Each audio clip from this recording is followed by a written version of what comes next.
제 소개를 짧게 좀 더 드리도록 하겠습니다. 전 다니엘 김 선교사라고 합니다. 남미 선교사 아닙니다. 남미 선교사면 gracias, ¿cómo estás? 전혀 아닙니다. 죄송합니다. 어떻게 하다 이렇게 되는지 모르겠습니다. 저에 대한 양력이 좀 이게 잘못 전달이 된 것 같습니다. 제 소개를 짧게 드리자면, 저는 10년 한국, 10년 일본, 10년 미국, 그리고 지금 중국 북경 베이징에 본부를 두고 사역을 하고 있는 선교사입니다. 태어나긴 한국에서 태어났습니다. 그리고 10살 때까지 한국에서 살았습니다. 10살이 된 해에 저는 일본에 갔습니다. 일본이라는 곳은 저에게는 참 의미가 있는 곳입니다. 왜냐하면 제 아버지께서 태어나시고 제 아버지께서 자라신 곳이 일본이기 때문입니다. 그래서 아버지 쪽으로 하면 저는 제일교포 4세입니다. 그래서 일본에서 10년을 또 지내게 되었습니다. 일본에서 10년 지내면서 약 17개국에서 학생들이 와서 영어로 공부하는 외국인 학교를 다녔습니다. 인터내셔널 스쿨을 다니고 그곳에서 영어하고 일본말을 배운 후에 또 10년 동안의 일본 생활을 마치고 미국에 가게 되었습니다. 미국에 가서는 미국에 있는 육군사관학교 트리니티라는 신학대학원, 거기서 신학을 하고 공부를 마치고 하나님께서 또 제가 사역을 하던 가운데 저를 부르셔서 목사 안수를 받고 선교사 파송을 받고 또 10년 동안의 미국 생활을 마치고 지금 중국 북경에 발판을 잡고 있습니다. 중국 선교사는 아닙니다. 참 헷갈리죠? 남미 선교사도 아니고 중국 선교사는 아니고. 왜 중국을 선택하였냐를 짧게 말씀드리자면, 저는 세계 선교를 하는 파송을 받기를 미국 남침례교에서 파송을 받았습니다. 그래서 파송을 받고 지금 사역을 하려고 했는데, 어디를 딛는 것이 가장 멀리, 가장 깊게, 정말 잃어버린 한 마리의 양이 있는 그곳까지 가장 넓이 복음을 전파할 수 있을까 하는 궁리를 하게 되었습니다. 그러던 가운데 나온 결론이 미국은 아니라고 생각했습니다. 왜냐하면 온 세계의 60% 이상의 국가가 지금 반미국가로 변하고 있는 상황에서 정말 잃어버린 한 사람의 영혼이 있는 그곳은 미국 시민권으로는 갈 수 없다는 결론이 나오게 됩니다. 그러면 어디를 딛는 것이 가장 멀리, 가장 깊게, 가장 널리 사역을 할 수 있을까 하는 생각을 하다가 중국이라는 결론을 갖게 되었습니다. 왜냐하면 온 세계가 거의 친중으로 지금 바뀌고 있죠. 그렇기 때문에 중국 북경을 중심으로 지금 전방위 선교사라는 이름으로 복음 유통사역이라는 사역을 하고 있는 선교사입니다. 지금 제가 할 수 있는 하고 있는 사역을 지금 다 말씀드릴 수는 없습니다. 하지만 오늘 이번 기회로 여러분과 이렇게 좀 좋은 관계가 맺어져서 많이 나눌 수 있는 기회가 이제 앞으로도 있으면 좋겠다고 생각을 합니다. 그래서 저는 이게 말씀을 전하기 전에 양해의 말씀을 구하는 것이 있습니다. 그것은 무엇이냐면, 저는 우리말이 이렇게 서툽니다. 이렇게 더듬거나 서툴거나 해도 여러분 잘 이해해 주시고 들어주셨으면 감사하겠습니다. 초등학교 4학년 이후로 우리말을 정식으로 배운 적이 없습니다. 슬기로운 생활, 바른 생활하다 끌려갔습니다. 그래서 10살 때 이후로 10년 한국, 10년 일본, 10년 미국 이렇게 10살 때 이후로 전혀 배운 적이 없습니다. 그래서 서툴거나 해도 여러분 잘 이해해 주시고 들어주셨으면 감사하겠습니다. 또 한 가지 양해의 말씀을 구하자면 제가 말이 굉장히 빠릅니다. 어떤 분들이 이렇게 생각하십니다. 말도 못하는 게 말은 되게 빠르네 생각하세요. 근데 이게 빠를 수밖에 없는 것이 짧은 시간이지만 여러분과 함께 한 말씀이라도 더 나누고 가고 싶은 마음에 말을 좀 빨리 하겠습니다. 근데 그뿐 아니라 청년들을 저에게는 참 귀한 대상입니다. 근데 청년들을 자주 접하다 보니까 이렇게 생각합니다. 우리 시대는 생각의 회전 속도가 굉장히 빠릅니다. 그래서 이 설교의 진도가 여러분의 생각만큼 진행되지 않으면 분명히 딴 생각하거나 좁니다. 그래서 여러분이 생각하시는 속도만큼 제가 말을 좀 빨리 하도록 하겠습니다. 이 정도면 충분히 알아들으실 수 있으시겠죠? 네, 감사합니다. 저는 1년 동안 동쪽에서는 미국의 뉴욕부터 서쪽에서는 이스라엘의 예루살렘까지 중국을 발판 삼고 끊임없이 이동하는 선교사입니다. 5년 전에 선교사로 미국에서 파송을 받고 나온 이래로 한 곳에 이어서 열흘 이상 머물러 온 적이 없습니다. 짐 싸고 떠나고 지난주 화요일 날 로스앤젤레스에서 도착하자마자 부산 내려가서 한국에서의 모든 여정을 오늘로써 이제 마무리하고 내일은 멜번 호주로 떠나게 됩니다. 호주에서 한 주간의 사역을 마치면 돌아와서 터키에서 시리아에서 요르단, 암만, 이집트, 예루살렘 20일간의 여정을 마치고 다시 돌아와서 미국으로 떠나게 됩니다. 계속 이런 여정을 다니고 있습니다. 그러다 보니까 한 가지 마음에 확신이 드는 것이 있습니다. 그것은 무엇이냐면 온 세계적으로 지금 선포되어지고 있는 메시지가 동일하다는 것입니다.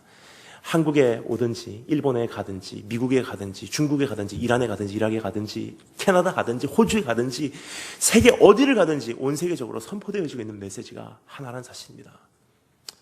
여러분, 참 귀한 교회입니다. 서울에 있는 이 교회에 그 메시지를 내가 자주 접하지 못한다 할지라도 여러분, 온 세계에서 선포되고 있는 메시지를 우리가 한번 들어보기를 원합니다. 지금 동일하게 온 세계적으로 선포되어지고 있는 메시지가 무엇이냐?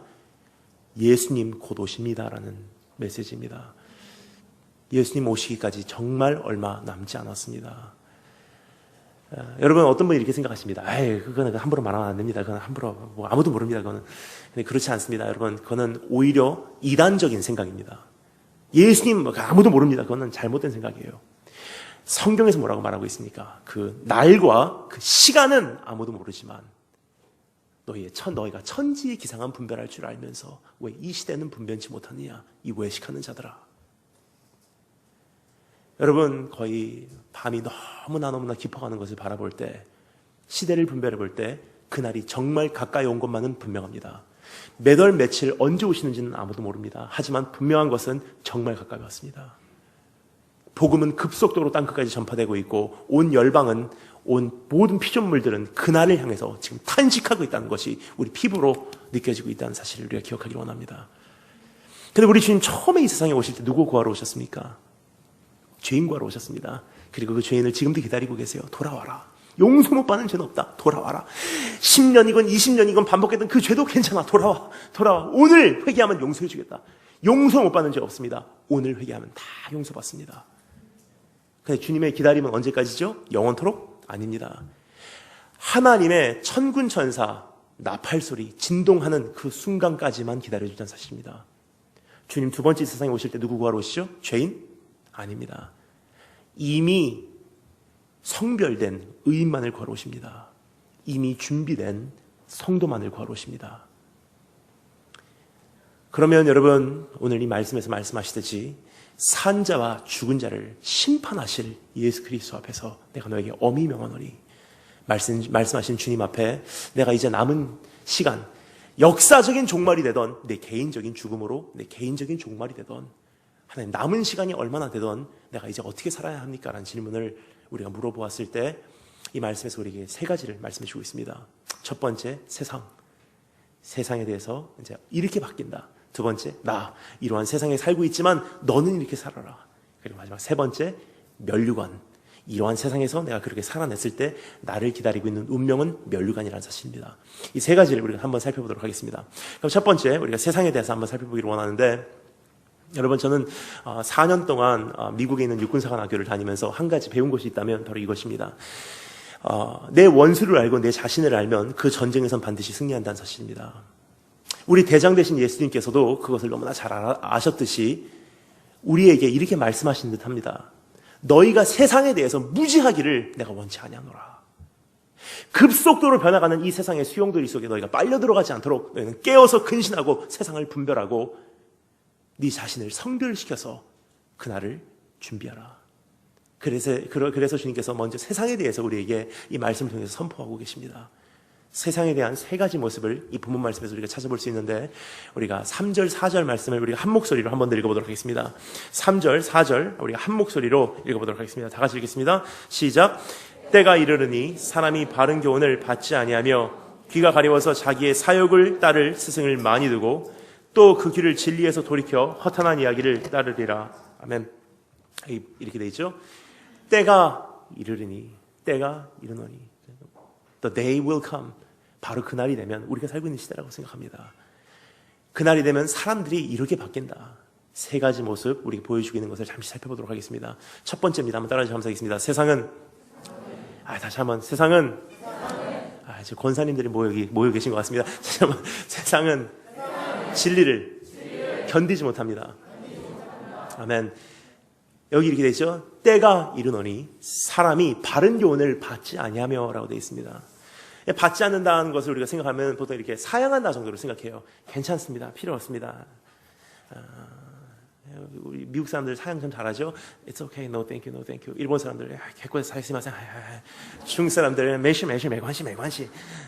그런데 조선족이 그 얘기하면 참 기분 나쁘게 들려요. 조선족 동포가 우리 그 얘기하면 참 기분 나쁘게 듭니다. 일 없습니다. 그래요. 근데 여기서 말하는 것은 사양한다는 차원이 아닙니다. 이것을 원어로 보면 바로 이런 뜻입니다. 때가 이르노니, the day will come. 우리가 살고 있는 시대예요. 그날이 되면 사람이 바른 교훈을 견디지 못하며 듣기 싫다는 거예요. 진리가 선포되고 복음이 선포될 때 사람이 그 진리를 견디지 못하며 마치 어떠한 약이 내 안에 투입되었을 때 그것이 부작용을 일으켜서 그것을 토해내고 땀내고 뒹굴기 시작하는 바로 그 모습을 말하고 있는 것입니다. 여러분, 이것을 중고등부 수련회 한번 갔다 오면 이것을 피부로 느끼고 와요. 한번 이런 적이 있었습니다. 중고등부 수련회 1200명 정도의 아이들이 꽉 찼어요. 근데 어느 젊은 목사님께서 앞에 올라가셔서 이제 말씀을 시작하십니다. 첫 번째 시간이었었어요. 그 목사님, 젊은 목사님께서 아이들을 바라보시면서 하셨던 첫 마디. 얘들아, 난 오늘 너희들하고 사생결단하러 왔다. 우리 하나님의 말씀 보자. 하시면서 말씀을 선포하십니다. 예수님께서 나를 위해서 죽으셨다는 사실을 선포하세요. 성경 전체가 예수 그리스도를 가리키고 있다는 사실을 선포하세요. 그리고 그분께서 우리를 십자가로 부르시고 계시다는 사실을 선포하세요. 그 길은 좁은 길이지만 이 길이야말로 생명의 길이라는 사실을 선포하세요. 주님 곧 오시기에 그 길을 예배하라는 사실을 선포하세요. 전 뒤에 앉아서 그분에게 박수를 쳤어요. 하나님 감사합니다. 저런 분이 대한민국에 계시다는 사실을 감사합니다. 하나님, 저런 분이 우리 학생들에게 정말 진리의 말씀을 선포하게 하시면 감사합니다. 하나님 감사합니다. 감사합니다. 딱 보니까 1200명이나 되는 아이들 설교 시작한 지 딱 5분 만에 핸드폰 갖고 놀고 있어요. 옆에 있는 사람 발로 차요. 때려요. 뒤로 누워요. 손잡고 단체로 화장실 가요. 뒤에 있는 선생님은 얘들아 물 먹어. 때가 이르노니 사람이 바른 교훈을 견디지 못하며 듣기 싫다는 거예요. One way Jesus 막 뛰면서 찬양해요. 동영상 보여주면 좋아합니다. 위대한 사회적으로 성공한 사람하고 간증하면 막 박수 쳐요. 나도 그렇게 될래요. 연예인 보여주면 어우 좋아요. 근데 교회에서 하나님 말씀하면 싫어해요. 무엇이 나를 살리겠습니까? 무엇이 교회를 교회되게 하겠습니까? 무엇이 예배를 예배되게 하겠습니까? 나를 정결케 정금과 같이 내 안에 있는 모든 것 찌꺼기 소멸시키시고 내 안에 예수 그리스도 남게 하는 것은 하나님 말씀밖에 없다는 사실입니다. 그것이 우리 안에서 회복되지 않으면 세상은 지금 우리를 향해서 던지는 개독교라는 이야기는 끊이지 않을 것입니다. 교회가 교회되고 예배가 예배되고 성도가 성도 될 때 세상이 우리 하나님이 진짜 하나님인지 알게 될 것이라고 믿습니다. 두 번째, 하나님 잘못했습니다. 세상은 자기중심적으로 바뀝니다. 여기 이렇게 돼 있죠? 그날이 되면 사람이 귀가 가려워서 자기의 소욕, 자기의 욕심을 채울 많은 스승을 둔대요. 무슨 뜻입니까? 골라먹는다는 사실이에요. 나하고 연관이 있으면 좋은 말씀이야. 나하고 조금 이렇게 자극이 되면 좋은 찬양이야. 나하고 이렇게 좀 연관이 있어서 내가 원하는 거하고 좀 이렇게 연결이 되면 좋은 말씀이야. 좋은 찬양이야. 좋은 교회야. 여러분, 한 가지 여쭤보겠습니다. 언제부터 나라는 사람이 기준이 됐습니까? 단 한 번도 나라는 사람은 성경에서 기준으로 만든 적이 없습니다. 창세기 1장부터 요한계시록 22장까지 단 한 분만이 기준이십니다. 누구시죠? 스스로 계신 자, 지존하신 하나님이세요. 즉 그분이 기뻐하시면 좋은 찬양이에요. 그분이 기뻐하시면 좋은 예배입니다. 그분이 기뻐하시면 좋은 교회예요. 근데 언제부터 세상의 인본주의적인 사상이 내 안에까지, 교회 안에까지 다 깊숙이 스며들었어요. 뭐라 그럽니까? 나 사랑받아야 돼. 난 사랑받기 위해 태어났어. 나 권리가 있어. 난 교회에서 인정받아야 할 권리가 있어. 난 축복받아야 될 권리가 있어. 성경에서 뭐라고 얘기했습니까? 단 한 번도 복음은 그렇게 말한 적 없습니다. 성경이 우리에 대해서 뭐라고 말하고 있는지 아십니까? 이렇게 말하고 있습니다. 너라는 존재는 사랑을 받아서 당연한 존재가 아니다. 너라는 존재는 축복을 받아서 당연한 존재가 아니다. 너라는 존재는 탯줄도 끊지 않고 피투성이 된 채로 길가에 버리움 받은 그런 존재다. 하지만 나 여호와가 지나가다가 너를 긍휼히 여겨서 내가 너를 사랑하기로 선택하였기에 네가 존귀한 존재가 된 것뿐이지 넌 본질적으로 축복받기 위해서 태어난 존재가 아니다. 이 사실이 인정이 안 되니까, 이 사실이 정리가 안 되니까 하나님의 은혜의 위대함을 우리가 측량을 하지 못한다는 사실이에요. 여러분 한번 따라해 주시겠습니다. 나는 없다. 나는 없다. 나는 없다. 여기는 여러분 나의 인권과 나의 권리와 나의 불쾌함이 인정되지 않는 곳이 교회입니다. 하나님의 임재가 있는 곳, 여기는 인본주의가 아니라 여기는 신권 통치주의입니다. 하나님 앞에 다시 한번 내 자신을 굴복시킬 때 그분께서 나에게 쏟아 부어주시는 그 은혜를 체험하게 되시는 여러분 되시기를 주의 이름으로 축원합니다. 세 번째 따라 한번 쓰겠습니다. 세상은 허탄한 삶을 쫓습니다. 여기 보면 허탄한 삶을 쫓느니라라고 되어 있어요. 근데 이게 우리가 이해할 때는 they follow meaningless life. 그냥 의미 없는 삶을 쫓아간다. 쓸데없는 삶을 쫓아간다. 그렇게 이해를 할 수 있습니다. 하지만 원어적인 표현은 그런 뜻이 아닙니다. 영어 성경에 참 번역이 잘 되어 있습니다. They follow myths라고 되어 있습니다. 무슨 뜻이냐? 그냥 허탄한 삶, 쓸데없는 삶, 의미가 없는 삶을 말하고 있는 것이 아니라 여기서 가리키고 말하고 있는 것은 바로 이것입니다.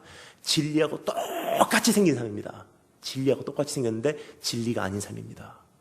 이미 하나님의 나라에서 떠난 지 오래됐습니다. 이미 진리에서 돌이킨 지 오래됐습니다. 이미 나의 소욕과 욕심을 채우는데 눈이 멀어버렸습니다. 그러니까 진리하고 똑같은 것만 보여줘도 나하고 감정에 자극이 있는 한, 복음이 나에게 줄 수 있는 흥분, 비슷한 흥분을 나에게 줄 수 있는 한 혹하고 넘어가서 이게 진리인 줄 알고, 이게 복음인 줄 알고, 좋아, 너무 좋아, 평생을 쫓아가요. 하나님 앞에까지 갑니다. 주님께서 말씀하십니다. 네 믿음 좀 보자. 주님께 보여드립니다. 여기 있습니다. 주님께서 바라보십니다. 짝퉁이네. 그럼 어떻게 하실래요? 여러분, 존경하는 오카는 목사님께서 하늘나라 가시기 전에 다음과 같은 말씀을 남기셨습니다. 사탄은 우리보다 지혜롭습니다. 사탄은 우리보다 지혜롭습니다. 무슨 뜻이에요? 사탄이 우리 보고 와서 하나님 믿지 말라고 얘기 안 합니다. 사탄은 그것보다 교묘합니다. 우리에게 가짜 믿음을 줍니다. 진짜하고 똑같이 생겼어요. 진짜가 우리에게 줄 수 있는 감격과 흥분은 담겨져 있어요. 그리고 이걸 줘요. 이거 지켜내. 이게 진짜인 줄 알고 평생을 믿음 생활한다는 사실이에요. 죽는 날 하늘나라가 보니까 이 자체가 믿음이 아니었다는 사실이에요. 여러분, 주님께서 그것을 이미 경고하셨습니다. 이건 새로운 이야기가 아니에요. 뭐라고 말씀하십니까? 밭에 나간 종들이 돌아와서 주인께 뭐라고 말합니까? 주인님, 우리가 자는 사이에 원수가 밭에다가 가라지를 다 뿌려놓고 갔습니다. 가서 뽑아버릴까요? 주인께서 뭐라고 말씀하십니까? 아니야, 그대로 돌아. 가라지 뽑다가 지금 알곡하고 가라지하고 섞여서 살고 있는데, 섞여서 예배드리고 있는데, 바로 옆자리에 앉아서 같은 하나님에게 예배드리고 있는데, 가라지 뽑다가 알곡까지 다칠까 두렵노라. 마지막 날까지 두었다가 추수의 날 다 거두어들여서 알곡은 곶간해드리고 가라지는 불에 던지우리라. 그것을 구약에서 한마디로 뭐라 그러죠? 너의 여호와 하나님을 만유리 여기실 말지니라. 그것을 예수님께서 또 열처녀의 비유로 말씀하십니다. 지혜로운 5처녀, 신랑을 기다리고 있는 5처녀와 어리석은 5처녀, 기름을 준비하지 않은 5처녀, 똑같은 장소에서 똑같은 신랑을 기다리고 있음에도 불구하고 5명은 들어가고 5명은 남김을 받습니다. 여러분, 이제 우리가 깨워야 할 때입니다. church goer, 교회 다녀서 구원받는 거 아닙니다. 예수 그리스도를 나의 흠모의 대상 삼고, 그분을 나의 즐거움 삼고, 그분을 나의 삶의 궁극적인 목적 삼아서 내 전체를 날려버려도 그분 하나 잡기를 원하는 삶 속에서 천국은 이미 시작되는 것이 천국이에요. 여러분, 얼마나 비슷한지 말씀드릴까요? 복음과 비복음, 가짜와 진짜가 얼마나 비슷한지 한 가지 예를 들겠습니다. 청소년 수련회, 청년 집회 이렇게 다니면 가장 인기가 있는 메시지들이 있습니다. 바로 이런 메시지들이 제일 인기가 있더라고요. 어떤 메시지냐? 이런 메시지예요. You can do it! 너도 할 수 있어! 하면 청년들 어떻게 해요? 나도 할 수 있어요. 할렐루야. 나도 해보겠습니다. 아멘. 할렐루야. 나도 해보겠습니다. 할렐루야. Yes, I can. 하고 가요 집에. 할 수 있을 줄 알고. 분명히 할 수 있을 줄 알고 거기서 흥분돼갖고 집에 갔는데 안 되니까 좌절해요. 안 되니까 넘어져요. 작심 3일이니까 주저앉아요. 안 되니까 자살을 시도해요. 내년에 그 캠프 기간이 다시 와요. 야, 또 캠프 가자. 뭐라 그럽니까? 어차피 안 변하는 거, 어차피 돌아와서 작심 3일인 거 안 가요 그래요. 여러분, 정말 이것이 하나님의 말씀이고 복음이었다면 사람이 바뀌어야지 당연한 거 아닙니까? 이것이 정말 하나님의 살아계신 말씀이라면 사람이 바뀌어야지 당연한 거 아닙니까? 근데 왜 안 바뀝니까? 복음이 나에게 줄 수 있는 비슷한 흥분은 주었지만 복음의 본질을 담고 있지 않았기 때문입니다. 복음은 뭐라고 얘기하고 있습니까? You can do it. 너도 할 수 있어? 단 한 번도 복음은 그렇게 말한 적 없습니다. 복음은 뭐라고 얘기하고 있습니까? You cannot do it. 넌 할 수 없어. 이 세상에 의는 없나니 하나도 없고 깨닫는 자도 없고 하나님을 찾는 자도 없고 다 치우쳐 한 가지로 무익하게 되고 선을 행하는 자는 없나니 하나도 없도다. 모든 사람이 죄를 범하였음에 아무리 노력해도 하나님의 영광에 이르지 못하더니 그러나 그리스도 예수 안에 있는 구속으로 말미암아 우리가 하나님의 은혜로 값없이 이롭다 하심을 얻은 자 되었느니라. 그러므로 너를 위해서 죽어주시고 너를 위해서 살아주신 그분 믿음의 주여 너를 온전케 하실 이인 예수를 바라보래요. 여러분 우리의 믿음은요 억제해서 우리가 성화되는 게 아니라는 사실이에요. 우리는 예수 그리스도를 바라보고 나를 위해서 십자가 달려주신 예수님을 미치도록 사랑하면서 우리의 삶은 변화받게 되어 있다는 사실입니다. 저희 친구 한 명 있었습니다. 물론 친구가 많이 있습니다. 하지만 한 가지 예를 들기 위해서 이 친구의 이야기를 하겠습니다. 그 친구가 미국에 살 때 저희 전화를 했어요. 밤에 자는데 헬로 하니까 친구가 나야. 왜 그래? 그 친구가 나 좀 만나줘. 제가 살던 미국의 시카고는 한겨울 날씨가 영하 30도입니다.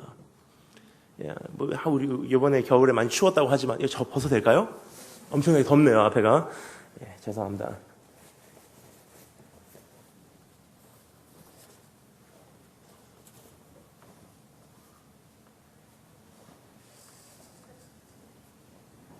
감사합니다. 제 친구가 저희 전화를 해서 저희 만나달래요. 그래서 야, 나 지금 자고 있어. 새벽 1시야. 그래, 밖에 지금 영하 30도야. 내일 만나자. 끊어. 하니까 친구가 꼭 만나줘. 그래. 그래서 전화를 끊고 친구를 만나러 나갔어요. 새벽 1시 반에 친구하고 서로 마주보고 커피숍에 앉았습니다. 가만히 보고 있으니까 친구가 이제 한숨을 쉬어요. 빨리 얘기해봐. 가고 자야 돼. 지금 새벽 1시야. 가고 자야 돼. 추워, 밖에. 친구가 얘기해봐. 빨리 가고 자야 돼. 그러니까 친구가 보고만 있어도 부담되는 인간들이죠. 그런 친구예요. 나 갈래. 그러니까 친구가 가지마. 왜 그래? 빨리 얘기해봐. 사람 불렀으면 얘기해야지. 그러니까 친구가 나 사랑에 빠졌어. 확 때려주고 싶더라고. 야, 이 인간아. 네가 사랑에 빠졌다가 새벽 1시 반에 나를 불러내냐. 나 갈래. 그러니까 친구가 아니야. 문제가 좀 심각해. 뭔 문제인데? 그러니까 친구가 나 중독이 있어. 문제가 좀 심각해져요. 중독? 무슨 중독이야? 친구가 주위를 살펴보고 아무도 안 듣는지 확인하고 저기 그쪽 말로 얘기해요. 나 인터넷 포르노 중독이야. 인터넷 음란물 보는 거 중독이래요. 깜짝 놀랐어요. 하니까 친구가 고백합니다. 나 어떻게 하면 좋아? 너무나 사랑하는 여인, 너무나 귀한 여인, 너무나 순결한 여인을 만났어. 그냥 나같이 더러운 것이, 나같이 음란한 것이 어떻게 그런 귀한 여인에게 가서 사랑합니다, 교제해 주세요, 사랑합니다, 결혼해 주세요. 어떻게 얘기하겠니? 나 어떻게 하면 좋아? 뭐라 그러겠습니까? 제 안에 해결책이 없더라고요. 제가 겨우 한다는 얘기가 교회는 가봤냐? 하니까 친구가 목사님 뭐라 그러시디? 끊으래. 되디? 하니까 친구가 안 되더라. 야, 나도 모르겠어. 기도해줄게. 기도해주고 친구를 보냈어요. 친구가 낙심하고 갑니다. 밤새도록 잠을 못 잤대요. 너무 힘들어서. 근데 그 다음날 새벽에 그 친구가 저희가 존경하는 교수님을 그 친구가 찾아갔어요. 똑똑똑 문을 열고 들어가서 교수님 저 이런 사람입니다. 저 어떻게 하면 좋아요? 다 쏟아놓고 얘기를 했어요. 교수님께서 들으시더니 그래 들으시더니 하신 첫 마디. 야, 너 그거 끊으려고 하지 마. 에? 끊어야지. 똑바로 살아야지. 열심히 살아야지. 안 해야지. 안 봐야지. 하는 만큼만 이미 거기 결박당해버려서 거기서 헤어져 나올 수가 없어. 너의 모든 생각과 관심은 다 거기가 있어. 끊어야지. 똑바로 살아야지. 열심히 살아야지. 끊어졌어요, 여러분. 적어도 두 가지 문제가 생깁니다. 끊어져도 문제예요. 무슨 문제가 생깁니까? 첫 번째 문제. 끊어야지. 안 봐야지. 끊어졌어요. 첫 번째 문제. 하나님하고 나하고 거리관계가 시작됩니다. 끊었습니다. 복 주세요. 이제 여기까지 했습니다. 축복 주세요. 여기까지 했습니다. 대학 들어가게 해주세요. 근데 어려움이 오잖아요. 고통이 오잖아요. 환란이 오잖아요. 가정에 힘든 일이 오잖아요. 뭐라 그럽니까? 여기까지 했는데 보관 주신 하나님 필요 없어요. 교회를 떠나가요. 두 번째 문제. 끊어야지. 똑바로 살아야지. 열심히 살아야지. 끊어졌어요. 두 번째 문제. 못 끊는 사람들을 정죄하기 시작합니다. 너는 왜 못 끊어? 난 끊었어. 난 여기까지 했어. 너는 왜 못 끊어? 나보다 잘난 사람 앞에서는 열등감이요. 나보다 못난 사람 앞에서는 교만합니다. 끊임없는 비교의식 속에서 내 영혼이 메말라 가는지도 모르고 메말라 가고 있어요. 이것이 여러분 율법의 한계요. 세상의 한계입니다. 교수님, 그럼 저 어떻게 하면 좋아요? 근데 교수님께서 말씀하십니다. 내가 너에게 해결책을 주겠다. 뭐요, 교수님? 교수님께서 말씀하십니다. 문제는 아주 단순해. 네가 사랑하기를 원하는 그 여인 있잖아? 마음을 다해서 사랑해봐. 친구가, 에? 교수님께서 말씀하십니다. 너 그 여인 사랑할 수 있잖아. 너 그 여인이 생각날 때마다 너 그 여인을 위해서 편지를 써. 너 그 여인을 위해서 돈을 모아갖고 꽃다발 갖다 주고 선물 갖다 주고 초콜릿 갖다 주고 너 그 여인을 위해서 노래를 작사작곡하고 가벽하고 연주도 해주고 너 그 여인 직장 퇴근하고 집에 올 때 나무 뒤에 숨어있다가 서프라이즈 하고 집에 가서 데려다주고 한번 사랑해봐. 그러니까 친구가 그건 할 수 있죠. 집에 가봐. 그래고 갔어요. 친구가 1년 후에 그 친구를 만났어요. 제가 물어봤습니다. 야 어떻게 되냐? 너 그거 이상한 거 그거 오 마이 갓 그래요. 그러니까 없어졌어. 물어봤습니다. 어떻게 없어졌냐? 친구가 저에게 했던 얘기가 잊혀지지 않습니다. 이렇게 얘기합니다. 몰라 미치게 사랑하는 사이에 없어지더라. 여러분 이게 뭐죠? 복음이에요. 단 한 번도 복음은 너도 할 수 있으니까 끊어, 노력해, 착하게 살아, 열심히 살아 말한 적 없습니다. 복음 뭐라고 얘기합니까? 넌 할 수 없어. 하지만 네가 아무리 노력해도 못 사는 인생을 그분께서 대신 살아주셨어. 네가 아무리 노력해도 그 인생을 못 살기에 네가 죽지 않으면 안 되는 그 죄의 대가를 그분께서 대신 죽어주셨어. 너는 그분을 바라보래요. 너의 죄를 지고 가는 어린 양을 바라보래요. 믿음의 주여 너를 온전케 하실 이인 예수를 바라보래요. 인자가 광야에서 노뱀이 달려올린 것 같이 인자도 달려올려야 하리니 누군지 믿고 그를 바라보는 자는 구원을 얻는데요. 바라보면 무엇이 보입니까?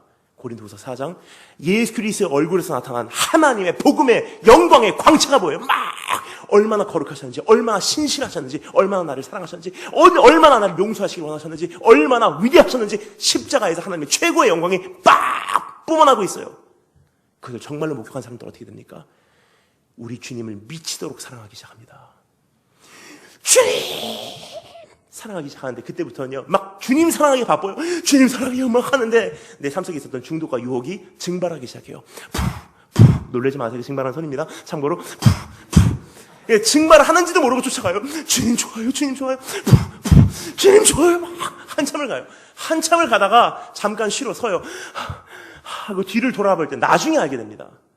내가 이미 그만큼 변화되어 있더라. 이것은 여러분 남을 정죄할 마음도 없고 내가 변화되는 것도 모르고 뭐죠? 세상과 나는 간 것도 없고 구속한 주만 보이도다. 이게 복음이에요. 복음하고 비복음적인 건 너무나 비슷하게 생겼고 비슷한 흥분은 줘요. 하지만 본질적으로 너무나 다르다는 사실이에요. 이 사실이 이 자체가 우리가 분별되지 않는 시대에 살고 있다는 사실이에요. 막 흥분돼요. 하지만 그것이 정말 본질인지 이제 우리가 우리 신앙을 지켜야 될 때가 됐다는 사실을 기억하기 원합니다. 자, 그렇다면 두 번째, 나에 대해서 한번 살펴보기 원합니다. 너무 감사한 것은 우리 주님께서는 성별하신 하나님이세요. 불러 나오신 하나님이세요. 어두움에서 빛의 권세로, 세상에서 하나님 품으로.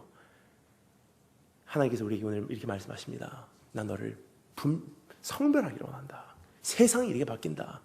그러나 너는 이래요. 여러분 저는 성경에서 이해가 안 가는 몇 가지 부분이 있었습니다. 그중에 대표적인 것이 예수님께서 베드로에게 3번 물어보신 장면이 좀 이해가 안 갔어요. 요한의 아들 시몬아 네가 나를 사랑하냐 주께서 아시나이다 내 양을 먹여라. 요한의 아들 시몬아 네가 나를 사랑하냐 주께서 아시나이다 내 양을 쳐라. 요한의 아들 시몬아 네가 나를 사랑하냐 주께서 아시나이다 내 양을 먹여라. 왜 3번씩이나 똑같은 질문을 물어보셨을까? 여자친구가 저에게 그렇게 해도 전 싫더라고요. 자기 나 좋아해. 근데 왜 주님께서 똑같은 질문을 3번씩이나 물어보셨을까? 이해가 안 갔어요. 어떤 분이 이렇게 말씀하시더라고요. 목사님 그거는 베드로가 예수님을 3번 부인했잖아요. 그러니까 죄책감에 시달리고 있는 베드로의 그 상처를 3번 물어보심으로 해서 치유하시기 위해서 물어보셨을 거예요. 뭐 그럴 수도 있겠죠. 하지만 그것만으로는 제가 납득이 안 되더라고요. 왜 3번씩이나 똑같은 걸 물어보셨을까? 그래서 제가 궁금해서 성경을 뒤져봤는데 원어 성경을 살펴보기 시작했어요. 왜냐? 예수님의 의도를 알고 싶었습니다. 그래서 그 성경은 신약 성경이기 때문에 헬라어로 되어 있습니다. 헬라어 성경. 근데 헬라어 성경 말고 그 예수님께서 그 시대에 살고 계셨을 때 그 예수님을 너무 잘 알고 있었던, 개인적으로 알고 있었던 1세기 유대인 크리스찬들이 그 예수님에 대해서도, 그 문화와 배경에 대해서도, 그 시대에서도 너무나 잘 알고 있었던 1세기 유대인 크리스찬들이 헬라어로 된 성경을 히브리어로 번역한 성경이 있습니다. 그 히브리어 성경을 읽어봤어요. 거긴 이렇게 기록되어 있더라고요. 전 그때 박수를 쳤어요. 예수님께서 물어보십니다. 요한의 아들 시몬아, 네가 나를 사랑하느냐? 주께서 아시나이다. 예수께서 말씀하십니다. 내 양을 먹여라 했을 때 여기서 사용되는 단어는 양이라는 단어가 아닙니다. 우리가 생각하는 양은 어떤 단어죠? 하얀 털이 나왔고 그런 양을 생각해요. 하지만 예수님께서 말씀하십니다. 내 히브리어로 내 쫀을 먹여라 그래요. 쫀이라는 단어는 무슨 단어냐면 하얀 털이 난 양하고 염소하고 섞여져 있는 무례를 말합니다. Feed my flock. 내 무례를 먹여라. 여기는 양도 있고 여기는 염소도 있어. 여기는 진짜도 있고 여기는 가짜도 있어. 여기는 알곡도 있고 여기는 쭉정도 있어. 하지만 나는 공의로우신 하나님이야. 그렇기 때문에 그들에게 동일하게 적어도 한 번씩은 복음을 들을 수 있는 기회는 줘라. 그 순간 두 번째 물어보십니다. 요한 아들 시몬아, 네가 나를 사랑하느냐? 주께서 하시나이다. 내 쫀을 쳐라 그래요. Tend my flock. 올바른 길로 인도하라는 뜻입니다. 이쪽으로 가십시오. 거긴 길이 아닙니다. 이것이 진리입니다. 길을 좁혀갑니다. 문을 좁혀갑니다. 은혜의 강도를, 구원의 강도를 높여갑니다. 그럼 어떻게 됩니까? 이 말씀을 들으면서 가슴을 치면서 주님 내가 어떻게 하여 구원을 받을 수 있습니까? 하는 사람과 그냥 웬만큼 살면 되지 하는 사람하고 나눠지기 시작합니다. 양하고 염소하고 나눠지기 시작합니다. 알곡과 쭉정하고 나눠지기 시작합니다. 그 순간 주님께서 세 번째 물어보십니다. 요한 아들 시몬아, 네가 나를 사랑하느냐? 주께서 하시나이다. 세 번째 말씀하실 때 내 쫀 아니에요. 이미 나눠져 버렸기 때문에 주님께서 말씀하십니다. 내 양만 먹이래요. 하나님의 관심은 분명합니다. 이미 구원을 받은 자들에게 이제 주님께서 이제는 정말 하나님 앞에 나오는 사람들을 성별하시기를 원하시고 계세요. 세상에서 하나님의 품으로, 어두움에서 빛으로. 그러면 세상에서 살고 있는 우리들에게 주님께서 우리를 성별하시며 그러나 너는 이렇게 살아라 말씀하신 그 음성을 우리가 5절 말씀에서 한번 살펴보기를 원합니다. 5절 말씀 우리 한 목소리로 한번 읽어보도록 하겠습니다. 5절 다 같이 한 목소리 읽겠습니다. 시작. 그러나 너는 일에 신중하여 받으며 전도자의 일을 하며 내 직무를 다하라. 아멘. 그러나 너는 지금 갖다 주시면 감사하겠습니다. 제가 감사합니다.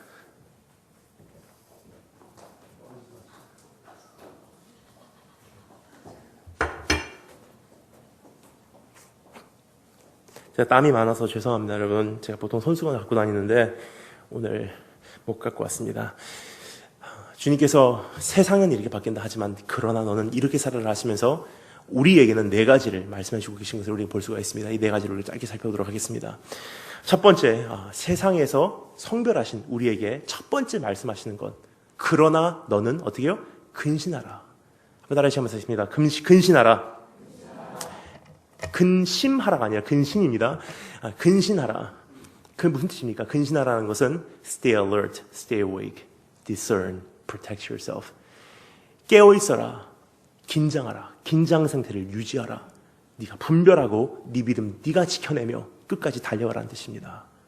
이 근신하라는 것은 여러분 이 시대에 살고 있는 우리에게 가장 필요한 것이 아닌가 생각됩니다. 왜 그렇습니까? 조금 전에 제가 기도 때도 말씀드렸듯이 홍수 때 마실 물이 없다고 정말 우리가 깨워서 몸부림치지 않으면 내 영혼 죽어버릴 수밖에 없는 그런 시대이기 때문입니다. 여러분 저는요 중국에서 사역을 하면서 제가 말씀드렸듯이 한 곳에 있는 선교사가 아닙니다. 계속 움직입니다. 왜냐 지금 제가 하는 사역 자체가 복음 유통 사역이라는 사역이기 때문에 제가 움직이는 만큼 복음과 물질과 일꾼들이 유통됩니다.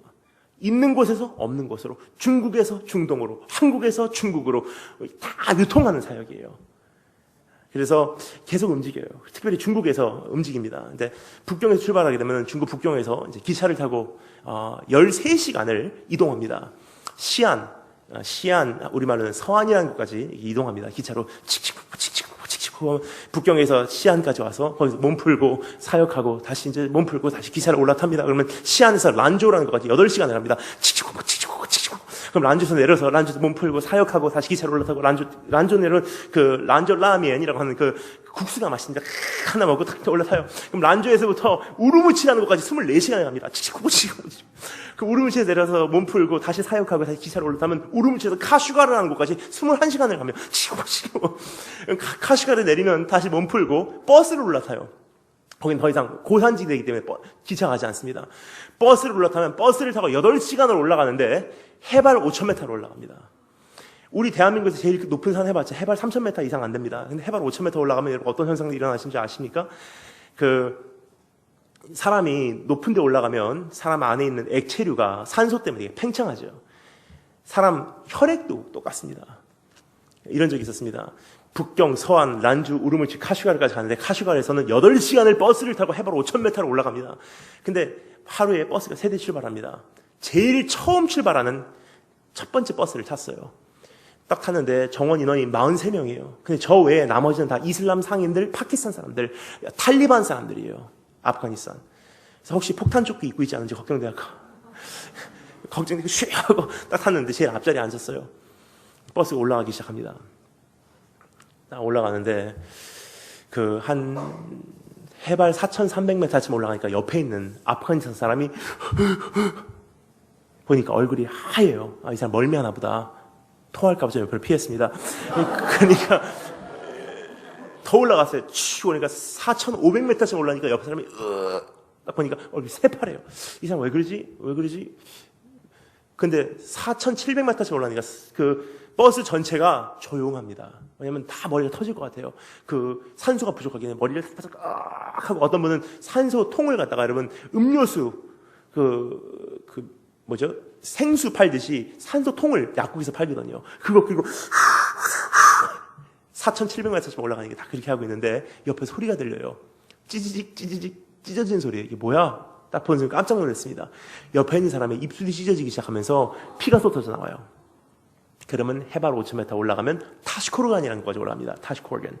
그러면 제가 서 있는 여기는 중국, 여기는 파키스탄, 아프가니스탄, 타지키스탄 국경선이에요. 그럼 거기서 넘어 들어갑니다. 파키스탄으로, 파키스탄을 뚫고 이란으로, 이란에서 이락으로, 이락에서 예루살렘으로. 실크로드, 천산남로라는 도로입니다. 근데 이걸 다니면서 느끼는 게 있습니다. 그것이 무엇이냐면 세계에서 두 번째 큰 사막이 어디죠? 제일 큰 사막은 사하라 사막. 두 번째 큰 사막은 타클라마칸 사막이라는 사막이에요. 북경, 서안, 란주에서부터 서쪽 끝까지 타시코르간까지가 다 사막이에요. 끝에서 끝이 4,000km입니다. 이제 북경, 서안, 란주 20시간 딱 가고서 란주에서 출발합니다. 란주 출발합니다. 칙칙폭폭 칙칙폭 하면은 밖에를 보고 있어요. 그러면 도시가 점점 없어집니다. 사막이 시작됩니다. 이야, 저기 사막이 시작되는구나. 야, 정말 대단하다. 배고파. 라면 한 그릇 먹고 밖을 봅니다. 야, 사막이구나. 대단하다. 한참 있다가 자기 전에 카텐을 열어봐요. 밖이 깜깜해요. 사막이구나. 아침에 일어나요. 카텐을 다시 열어봐요. 창문을 엽니다. 사막이구나. 3일 길을 사막을 가는 거예요. 칙칙 가는데 참 희한한 게 있습니다. 사막 한가운데, 전 지날 때마다 놀랄 수밖에 없는 것이 사막 한가운데 양떼들이 살아요. 전 이게 이해가 안 가세요. 앞으로 가도 2,000km, 뒤로 가도 2,000km. 사막인데 얘네들이 뭐 먹고 사나. 전 그게 신기했습니다. 그냥 막 달리다가 어느 날이었습니다. 사막을 막 달리다가 갑자기 기차가 잠시 그 사막 한가운데서 정차를 했어요. 이때다 싶어서 카텐을 열고 창문을 열고 딱 보는 순간 양떼들이 그때 마침 철로 옆에 있더라고요. 눈 잘 안 보이잖아요. 양떼들은요. 매 하고 서 있어요. 그래서 저는 이게 얘네들이 뭐 먹고 사나 궁금해하고 딱 보는 순간 저는 그때 충격을 받았어요. 그 양떼들이요. 눈도 제대로 보이지 않는 양떼들이 사막 한가운데서 앞으로 가도 2,000km, 뒤로 가도 2,000km 사막인데 그 사막 한가운데서 조금 난 풀 한 포기를 기가 막히게 찾아 먹더라고요. 여러분 이게 뭐죠? 생명체예요. 여러분 어떤 시대와 어떤 세대는 우리 주님께서 주님의 백성들을 쉴만한 물가, 푸른 초장으로 인도하셨던 시대도 세대도 있었습니다. 부흥의 시대라고 하죠. 부흥의 시대. 하지만 적어도 우리가 사는 시대는 양심적으로 우리가 고백합니다. 그러한 표현은 좀 어울리지 않는 것 같습니다. 우리가 살고 있는 시대는 어떤 시대입니까? 광야와 같은 시대 혹은 홍수 때 마실 물이 없다라는 것이 오히려 더 적합한 표현이 아닌가 생각됩니다. 그렇다고 해서 여러분 주님 앞에 가서 여러분 이렇게 변명하시면 그것이 통할 거라고 생각하십니까? 주님 뭐 시대가 시대인지라 메말라 죽고 왔습니다. 안 통합니다. 주님 몰랐어요. 안 통합니다. 이렇게 빨리 오실 줄 몰랐어요. 안 통합니다. 하나님 제가 그냥 사업에 바쁘고 그냥 좀 이렇게 상처가 있는 사람이 불쌍히 여겨주세요. 안 통합니다. 여기 뭐라고 되어 있습니까? 산자와 죽은 자를 심판하실 예수 그리스도 앞에서 엄히 명하노니. 무슨 뜻이에요? 예수 생명이 내 안에 정말 있다면 내가 산자로서 생명체로서 사막과 같은 시대에 살고 있다 할지라도 암흑의 세계, 눈이 제대로 보이지 않는 암흑의 시대에 살고 있다 할지라도 내 영혼 내가 먹여 살린다는 사실입니다. 부족하십니까? 성경 외우십시오. 메마르십니까? 밤새도록 기도는 할 수 있잖아요. 이거 양육 못 받았습니다. 나 요즘 개척교회 관계없습니다. 변명입니다. 주님 오시는 그날까지 산자와 죽은 자를 엄격하게 심판하신 그분 오시는 그날, 내 영혼 주님 앞에 온전히 서기 위해 내 영혼 내가 지켜내신 여러분 되시길 주의 이름으로 축원합니다. 여러분 다른 시간 있습니다. 내 영혼은 내 몫이다. 내 믿음은 내가 지킨다. 내 하나님은 내가 만난다. 아멘. 두 번째 다른 시간 있습니다. 고난을 받아라. 여기 이렇게 돼 있죠. 근신하여 고난을 받으며 라고 되어 있습니다. 근데 고난을 받으며 그러면 어떤 분들은 되게 오해를 하시는 분들이 계세요. 고난을 받으래. 큰일 났어. 고난을 받으래. 고난아 일로 와라. 막 고난을 받아요. 고난과 막 질겨요. 고난 너무 좋아. 이상한 사람들이에요. 이런 사람들하고 놀지 마시기 바랍니다. 어디로 데리고 갈지 몰라요. 고난을 받으라는 것은 번역이 좀 잘못되어 있습니다. 그래서 원어로 보면 이런 뜻입니다. 영어 성경이 참 번역이 잘 되는 것 같아요. 이 부분은 이렇게 되어 있습니다. Endure sufferings. Endure sufferings. 무슨 뜻입니까? 고난을 인내하라는 뜻이에요. 여러분 왜 그렇습니까? 왜 하나님께서 마지막 시대에 대해서 말씀하시면서 왜 이 말씀을 우리가 하셨을까 하는 생각을 합니다. 그것은 여러분 우리에게 엄청난 진리를 우리가 오늘 선포해주고 있는 것이 아닌가 생각돼요. 왜 그렇습니까? 많은 캠프, 많은 수련회, 교회, 부흥회, 뭐 이렇게 집회, 선교지, 군부대, 가릴 것 없이 다 가서 말씀을 전하고 있습니다. 하지만 가끔 가면 이런 부탁을 드릴 때가 있어요. 목사님, 우리 캠프에 오셨으니까, 우리 교회에 오셨으니까 우리 청년들에게 이 시대에 꼭 필요한 기독교 세계관을 이야기해주고 가주세요. 저는 그분들이 무슨 생각으로 저에게 그런 부탁했는지 모르겠습니다. 아마도 이런 이야기를 듣기를 원하셨던 것 같아요. 우리 청년들이요, 우리 꿈을 품으십시오. 비전을 품으십시오. 하나님께서 여러분을 위대하게 쓰실 것입니다. 그럼 청년들이 아멘 그래요. 귀한 얘기입니다. 필요한 얘기예요. 하지만 선교사의 양심상 제가 드릴 수 있는 최고의 기독교 세계관은 아니란 사실입니다. 지금 온 열방의 관점에서 서서 지금 이 시대를 바라보고 제가 여러분께 꼭 말씀드리고 가기를 원하는 한 가지 이 시대에 꼭 필요한 기독교 세계관이 있다면 바로 이것입니다. 한번 따라서 감사했습니다. 내일은 환난이지 평안이 아닙니다. 무슨 뜻입니까? 가면 갈수록 힘들어진다는 뜻입니다. 어제보다 오늘 내 믿음 지키기 힘들어졌고 오늘보다 내일 내 믿음 지키기 더 힘들어질 것이고 가면 갈수록 내 믿음을 지킬 수 있는 그 길이 더 힘들어진다는 사실이에요. 여러분 저는 조그만 어린아이들 보면 참 애 같아요. 길거리 가다가도 그 어린아이들 보면 애 같아요. 왠지 아십니까? 20년 전에 30년 전에 제가 그 어린아이 때 그 나이 때 제가 제 믿음 하나 지키기 위해서 이 세상에서 감당하지 않으면 안 됐던 이 세상의 악함의 강도와 20년 30년 후인 오늘을 살면서 그 아이들이 자기 조그만 믿음 하나 지켜내기 위해서 감당하지 않으면 안 되는 이 세상의 악함의 강도가 하늘과 땅 차이라는 사실입니다. 여러분 분명한 사실이에요. 중학교 때보다 고등학교 때 나에게 유혹이 더 많았습니다. 고등학교 때보다 대학교 때 믿음 지키기 더 힘들었어요. 대학교 때보다 사회생활하면서 믿음 지키기는 더 힘듭니다. 가정 생겨보세요. 다 자녀가 생겨보세요. 믿음을 타협할 수밖에 없는 상황의 강도가 높아지면 높아졌지 쉬워지는 않는다는 것입니다. 그래서 주님께서 우리에게 뭐라고 말씀하십니까? 너의 청년의 때에 너의 창조주를 기억하라. 왜냐? 일찍 만나고 그 하나님께 충성을 맹세하고 평생 쫓아오라는 뜻입니다. 가면 갈수록 힘들었지 쉬워지진 않습니다. 근데 세상은 우리에게 반대 이야기를 해요. 얼마나 세상이 악하냐면 정반대 이야기를 합니다. 이것까지도 하나님과 전혀 반대되는 거슬린 이야기를 하고 있어요. 뭐라고 얘기합니까? 세상은 막연한 아무런 근거도 없는 막연한 낙관주의를 우리로 하여금 믿게 했어요. 우리도 모르는 사이에. 괜찮아질 거야. 이제부터 점점 괜찮아질 거야. 혹하고 넘어가서 우리 어떻게 합니까? 괜찮아질 거래. 핸드폰만 바꾸면 괜찮아질 거래. 여자친구만 생기면 괜찮아질 거래. 직장만 잘 되면 괜찮아질 거래. 이 일만 잘 되면 괜찮아질 거래. 괜찮아질 거래. 평생을 가요. 괜찮아질 거래. 괜찮아질 거래. 한 가지 여쭤보겠습니다. 정말 괜찮아졌습니까? 가면 갈수록 정말 괜찮아지고 있습니까? 세상이 우리를 속이고 있습니다. 하지만 하나님의 말씀을 우리에게 정확하게 말씀하세요. 마태복음 24장, 누가복음 17장, 마가복음 13장에서 주님께서 뭐라고 말씀하십니까? 가면 갈수록 환난이지 평안은 아니다. 그날은 전쟁과 전쟁에 대한 소문과 기근과 지진과 환난과 핍박과 거짓 선지자들과 거짓 그리스도들이 심해지면 심해졌지 쉬워지지는 않는데요. 그날에는 지붕 위에 올라간 자는 내려올 생각도 하지 말아라. 밭으로 나간 자는 뒤를 돌아보지도 말아라. 하나님께서 선택받은 자들을 위해서 그날을 줄이지 않으셨다면 그날 살아남을 자가 없느니라. 내가 이 세상에 다시 올 때 믿음 있는 자를 보겠느냐. 여러분, 일본에서 일어난 이 지진이 보통이라고 생각하십니까?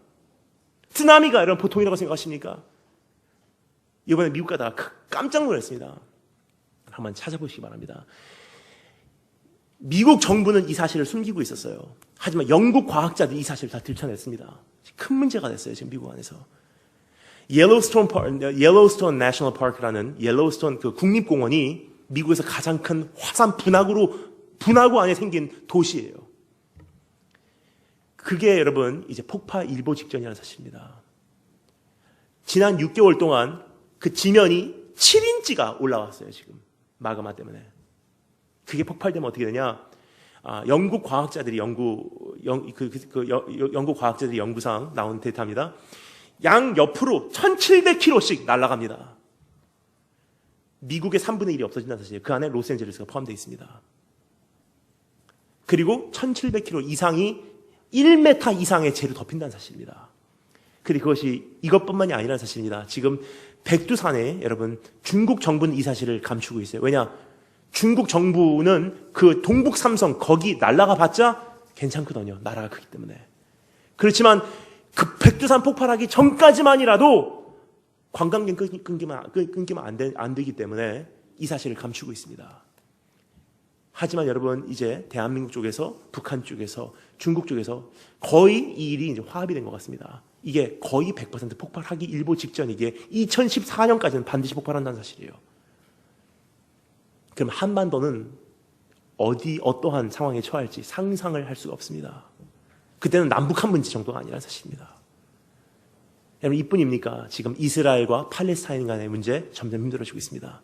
이번에 이집트에서 이슬람 원리주의자가 아마 지도력을 맡게 됩니다. 그렇게 되면 어떻게 됩니까? 이란과 이집트가 하나가 되어서 온 세계에 있는, 이제까지 온 세계에 퍼져 있는 이슬람을 다 통합하게 됩니다. 그럼 어떻게 되죠? 이스라엘이라는 나라는 역사상 최악의 조건에 속해버린다는 사실이에요. 그럼 스가랴서 11장부터 13장이 이루어집니다. 그날에는 온 열방이 이스라엘을 둘러싸서 그날을 칠 때 나 여호와께서 그 땅에 서서 그 땅을 지키리라. 그날을 향해서 하나님께서 온 열방에 있는 이스라엘인들이 다 예루살렘으로 돌아가고 있어요. 유대인들이. 회복이 일어나고 있습니다. 이것이 우연이 아닙니다. 예스겔서에서, 예레미야서에서, 이사야서에서, 다니엘서에서 주님께서 이미 말씀하셨어요. 그날에는 사방에 퍼져 있는 모든 나의 남은 자들을 내가 열방에서, 사방에서 그들을 긁어 모으리니 그들이 예루살렘에 돌아와서 다시 한번 나를 예배하리라. 급속도로 진행되고 있습니다. 주님 오시는 그날이. 근데 그날까지는 점점 힘들어져요. 급속도로 힘들어지고 있어요, 여러분. 여기까지 빨라질 줄 몰랐습니다, 저도. 그러면 우리가 어떻게 해야 됩니까? 목사님, 여자친구 왜 헤어졌어요? 그거 할 때가 아닙니다. 싸이월드 앞에 앉았고 이거 할 때가 아닙니다.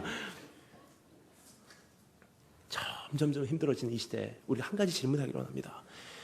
내 믿음 이제 어떻게 지킬 것인가? 누구도 지켜주지 않습니다. 그날에는 목자를 치매 양들이 뿔뿔이 흩어지는 날이 온다는 사실이에요. 나 혼자 남겨지는 날이 와도 이상하지 않다는 사실입니다. 그날 나는 내 믿음 어떻게 지킬 것인가? 이제 여러분 이제는 우리가 오늘에다가 기준을 맞추지 마시고 주님 오시는 그날에다가 우리 기준을 맞추시면 그날까지 일어날 모든 일들을 우리가 충분히 포용할 수 있는 틀이 내 안에서 구축된다는 사실입니다. 우린 고백합니다. 하나님, 세상 뒤집어진다 한들 나와 내 집은 여호와를 섬기리라. 세 번째, 따라서 감사했습니다. 전도인의 일을 하라. 다시 한번 전도인의 일을 하라. 근신하라, 고난을 받아라, 전도인의 일을 하라라고 돼 있죠. 전도인의 일을 하라 그러니까 저는 참 어렸을 때 부담이 된 말씀이었어요. 전도인의 일을 하라 그러니까 막 때로 어떤지 못하든지 전도를 해라. 전도를 해야 돼. 전 전철만 타면 막 부담이 되는 거예요. 옆에 있는 사람이 전도하려고. 교회 다니십니까? 비행기 타도 이미 중보기도가 시작돼요. 먼저 탑승하면 하나님은 예수 그리스도의 보혈로서 이 좌석을 덮어주시고 예비된 영혼을 보내주시옵고 딱 타면은 교회 다니세요. 전도를 해요. 그냥 한국에서 일본 오는 1시간 정도의 비행이면 그게 괜찮습니다. 한 번은요, 인천에서부터 뉴욕까지 날아가는 17시간 비행을 하는데 이 사람이 미치려고 그러더라고요. 제발 좀 잠 좀 잡시다. 안 돼요. 때를 어떤지 못 어떤지 들으셔야 됩니다. 들으세요. 어느 목사님하고 저하고 또 자동차를 타고서 대한민국 산 골짜까지 가고 전도를 하고 다녔었어요. 그 목사님 운전하시는 자동차가 무쏘입니다. 무쏘, 새까만 무쏘. 그럼 자동차 뒤에 코팅이 돼 있어요. 유리에 이렇게 써 있습니다. 방황치 말고 오라. 저희 자동차에 고속도로에서 저희 자동차를 추월하는 차가 없습니다. 막 달리고 있으면 추월하는 뒤에까지 왔다가 방황치 말고 오라니까 호. 자동차 위에는 스피커가 달려 있어요. 안에는 마이크가 달려 있습니다. 고속도로에서 내려요. 시내 한복판으로 들어갑니다. 자동차들이 꽉 찼어요. 정체 상태예요. 그 한순간도 저희들은 낭비 안 합니다. 앞에 1907 예수 믿고 천국 가세요. 그렇게 지냈어요. 여러분, 크리스찬이라면 뭐 그 전도하면 좋겠죠. 하지만 지금 제가 말씀드리기 원하는 것은 그런 뜻이 아닙니다. Do the work of an evangelist. 전도인 일을 하라는 것은 여기서 말하는 우리가 복음을 전파하라는 정도의 차원의 말씀이 여기서는 아니라는 사실이에요. 여기서 사용되는 단어, 유앙겔리조 또는 디다스코라는 단어가 아니라 헬라어로 케루소라는 단어가 사용되고 있습니다. 그리고 이 디모데후서 4장까지의 전체 말씀을 살펴볼 때 이것은 배경적으로 그냥 단순히 복음을 전하라는 뜻이 아닙니다. 여기서 말하는 것은 무슨 뜻이냐? 지금 시간 관계상 다 살펴볼 수 없지만 한 가지를 말씀드리자면 두 가지 그림을 대조적으로 우리에게 그려주고 있는 듯합니다. 세상과 나, 이 두 가지 그림입니다. 세상은 어떻게 바뀌냐? 이것을 한마디로 요약하자면 바로 이런 뜻입니다. 너의 왕을 두려워하지 않는 그러한 시대가 온다. 하나님을 두려워하는 그 두려움이 바닥까지 떨어지는 시대가 온다. 그러나 너는 어떻게 하라고요?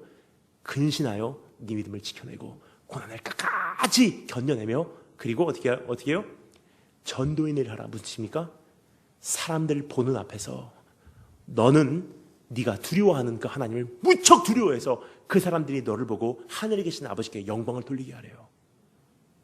여러분, 전도가 무엇입니까? 선교가 무엇입니까? 여러분, 교회의 역할이 무엇입니까? 우리 청년부의 역할이 무엇입니까? 오늘 선교 예배지만 선교의 가장 본질, 이거 말씀드리기를 원합니다. 그것이 무엇이냐면 선교라는 것은 말하는 정도가 선교의 차원이 아니라는 사실입니다. 선교라는 것은 여러분, 사역이라는 것은 성도의 본분은 바로 이것입니다. 하나님을 두려워하지 않는 이 시대에 사람들 보는 앞에서 나는 하나님을 무척 두려워하며 하나님을 의식하며 하나님 중심적인 삶을 삶으로 그 사람들이 나를 보고 내가 두려워하는, 내가 경외하는 하나님을 그들도 두려워하게 만드는 것이 선교예요. 이 선교가 만약에 대한민국 땅에서 이루어졌다면 대한민국 사회는 교회와 하나님을 두려워할 것입니다. 우리 초대사회, 초대교회는 어땠습니까? 세상이 교회를 얼마나 미워했습니까? 세상이 교회를 얼마나 핍박했어요. 세상이 교회를 죽이고 때리고 핍박하고 투옥시키고. 근데 참 희한해요. 세상은 교회를 두려워하고 있었어요. 따라서 교회가 섬기는 하나님을 세상은 두려워하고 있었습니다. 시간이 많은 지난 지금 우리는 어떻습니까? 핍박 없습니다. 예수 믿는다고 맞지 않습니다. 죽이면 안 당합니다. 근데 너무나 안타까운 비극은 세상이 교회를 우습게 여기고 있으며 세상이 내가 믿는 하나님을 우습게 여기고 있습니다. 왜 그렇습니까? 하나님을 믿는다는 나마저도 우리 하나님 우습게 여기고 있거든요. 하나님을 믿는다는 하나님의 자녀라고 하는 나마저도 하나님의 말씀 앞에 경직되지 못하는 것이 우리의 모습이거든요. 정말 선교하시기 원하십니까? 정말 전도하시기 원하십니까? 정말 이 교회가 정말 이 시대에 빛과 소금의 사명을 감당하시기 원하십니까? 그러면 내 안에서 가장 낮은 내 안에서 하나님을 향한 엄청난 두려움이 회복되기를 주님으로 축원합니다. 이 땅에 무너진 기초를 다시 쌓는다는 것이 바로 이런 기초가 아닌가 생각됩니다. 그러한 회복이 일어나신 여러분 되시기를 주님으로 축원합니다. 마지막 네 번째 따라서 감사하겠습니다. 첫 번째는 근신하라, 고난을 받아라, 전도인을 하라. 마지막 네 번째 따라서 감사하겠습니다. 모든 직무를 다하라.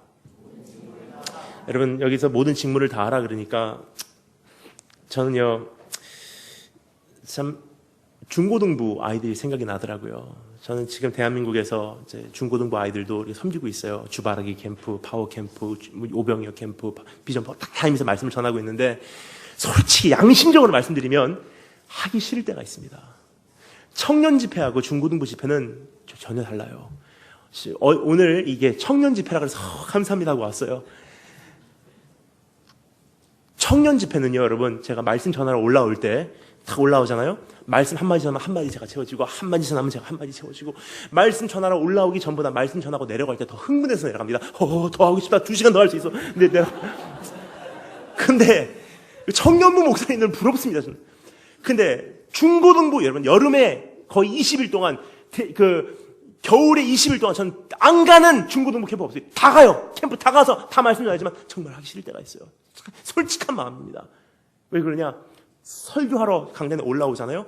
막 말씀을 중고등부 좋은 애들 깨워가면서 혼내가면서 마이크 던져가면서 말씀 전하고 2시간 동안 그 아이들하고 씨름하고 진땀을 다 빼고 다 하고 설교 끝나고 내려가면 어떤 목사님께서 저에게 이렇게 말씀하시더라고요. 김 목사는 죄가 많아. 네?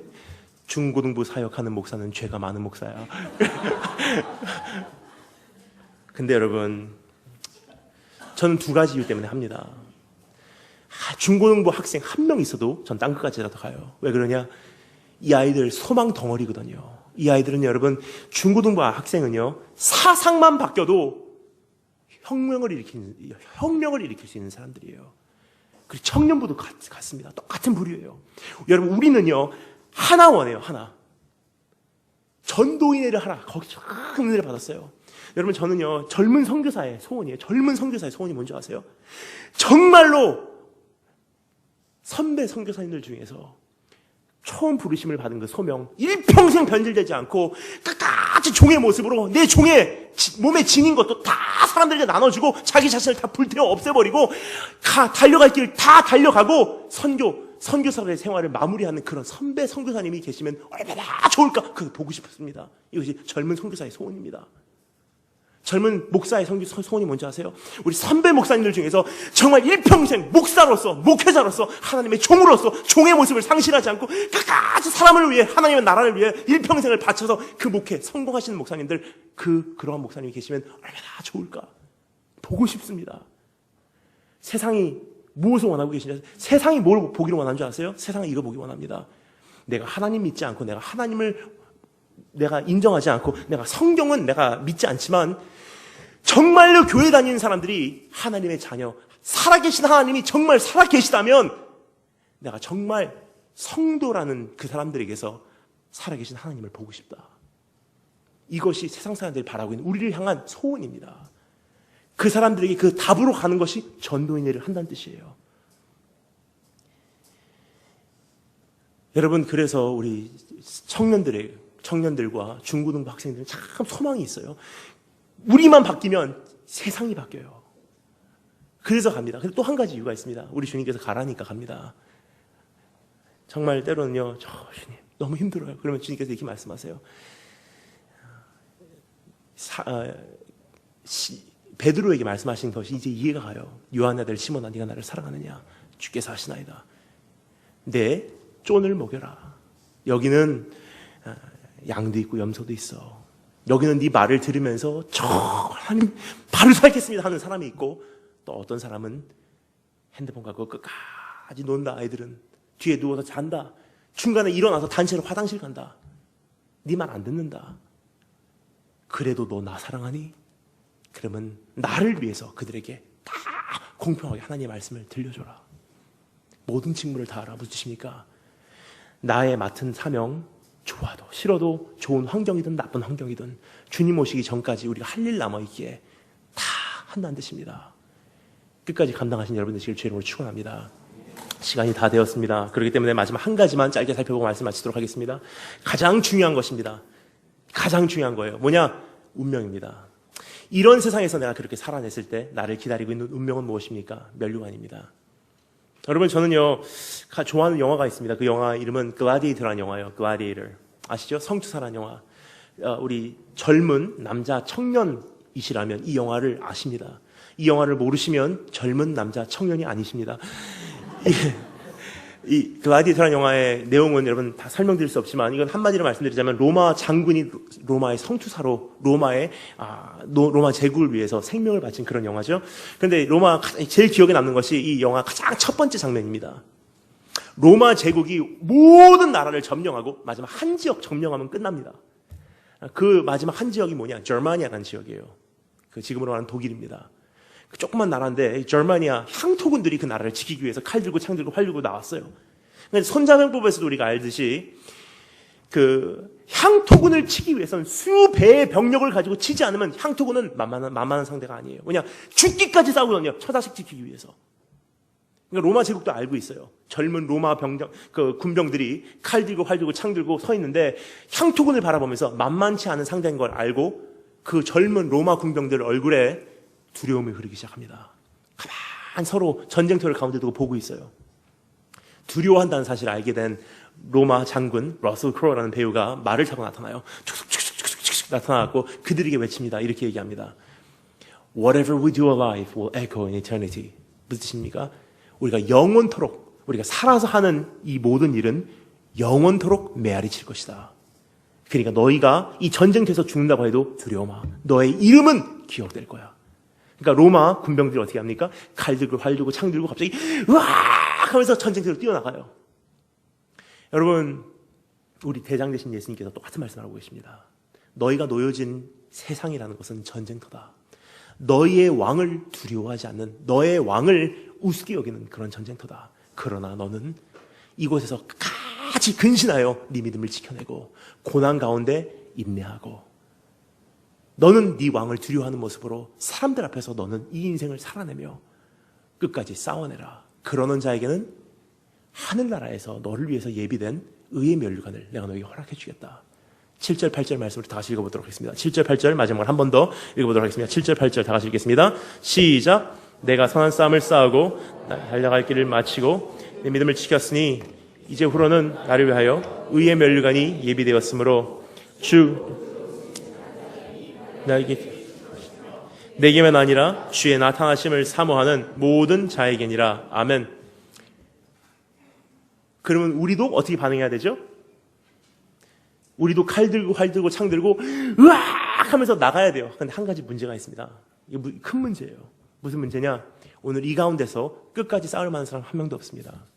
오늘 이 가운데서 내 믿음을 끝까지 지켜낼 분도 한 분도 안 계십니다. 선한 싸움을 싸울 사람 없습니다. 끝까지 달려낼 사람도 없습니다. 다 자기의 욕심 채우기 위해 진리를 분별치 못하고 귀가 가려운 소리를 듣기 위해 막 따라가는 것이, 근신하지 못하는 것이 우리의 모습이 아닌가 생각됩니다. 작심삼일이 우리의 모습입니다. 분별도 조차 못하고 혹하고 넘어가고 인내도 없고 고단을 겪지 못하는 것이 우리의 연약함의 모습이 아닌가 생각됩니다. 하지만 여러분 기뻐하십시오. 이것이 복음입니다. 너는 할 수 없어. 그래서 주님께서 이렇게 말씀하십니다. 아버지, 아무래도 제가 다녀와야 되겠습니다. 그리고 하늘나라의 왕자이신 예수님께서 자신의 왕관, 최고의 의의 면류관을 벗어 내려놓으십니다. 그리고 하나님과 동등됨을 취할 것을 여기지 아니하시고 자기를 비우사 종의 형상을 입으시고 인간의 모습으로 이 세상에 오십니다. 최고의 의의 면류관이 씌워져야 되는 그분의 머리에 나 대신 가시 면류관이 씌워지는 그 순간 역사적인 영원한 스위치가 일어납니다. 그분의 머리에게는 가시 면류관, 하지만 나의 머리에는 영원한 의의 면류관이 약속되는 순간이라는 사실이에요. 그분이 성 바깥으로 쫓겨나는 그 순간 난 성 안으로 들어옵니다. 그분이 목마르다라고 외치는 순간 내 뱃속에서는 영원토록 메마르지 않은 생수가 터져나오기 시작합니다. 그분이 아버지 품에서 쫓겨나서 아버지여 하나님이여 하나님이 왜 나를 버리시나이까 하는 외치는 그 순간 나는 아버지의 품으로 들어가게 됩니다. 믿음의 주여 너를 온전케 하실 이인 예수를 바라보라. 그분이 바라보면 무엇이 보입니까? 미치도록 사랑할 수밖에 없는 그분이 보여요. 여러분, 막연한 나의 비전, 막연한 나의 인생을 위해서는 어느 선까지는 내 믿음 지키겠지요. 막연한 나의 교회 생활을 위해서는 내 믿음 어느 선까지는 지킵니다. 하지만 세상 뒤집어지고 설마 했던 사람들이 교회를 떠나가고 설마 했던 사람들이 하나님을 떠나갈 때 내 믿음 지킬 수 없다는 사실입니다. 하지만 여러분, 사랑하는 사람을 위해서는 지켜냅니다. 미치도록 사랑하는 그분을 위해서는 세상 뒤집어진다 한들 이겨낼 수 있어요. 어떠한 현실과 고통과 환난과 핍박과 고난이 온다 할지라도, 세상 뒤집어진다 할지라도 주님을 사랑하면 견뎌낼 수 있어요. 왜 그렇습니까? 성경이 이렇게 약속합니다. 사랑은 모든 두려움을 몰아내느니라. 주님 사랑하기에 죽음이 두렵지 않습니다. 주님 사랑하기에 땅끝이 두렵지 않아요. 주님 사랑하기에 세상 뒤집어지는 것이 두렵지 않습니다. 어차피 이제 주님을 위하여 내가 죽을 텐데, 그런 사람들이 고백할 수 있습니다. 내가 선한 싸움을 싸우고 내 달려갈 길을 마치고 내 믿음을 지켰으니 이제 후로는 나를 위하여 의의 면류관이 예비되었으므로 주 곧 의로운 재판장이 그날에 내게 주실 것이니 내게만 아니라 주의 에피파네야 헬라어입니다. 주의 재림을 사랑하고 사모하고 달려온 모든 자에게니라. 다시 기도하겠습니다. 여러분, 하나님의 말씀은 언제나 선포됩니다. 하나님의 어떤 시대에도 하나님의 말씀은 주의 백성들에게 선포되어 왔습니다. 우리 짧은 시간이지만 여러분 오늘 이 말씀을 살펴보고 주님의 백성들은 그 말씀에 대한 반응을 합니다. 그래서 오늘 이 시간 여러분에게 잠시 짧게나마 반응하는 시간을 드리도록 하겠습니다. 다른 거 보지 마십시오. 오늘은 믿음의 주요 나를 온전케 하신 예수, 나 위해서 그 하늘나라의 왕관도 쓰레기같이 여기시고 벗어던지시고 이 땅에 와주신 예수님, 최악의 조건을 최고의 승리로 바꾸신 예수, 최악의 십자가를 최고의 은혜의 언덕으로 바꾸신 예수, 예수 하나님의 지혜, 예수 하나님의 위대하심, 예수 하나님의 신실하심, 예수 하나님의 복음, 예수 하나님의 약속, 예수 나를 향한 영원한 언약.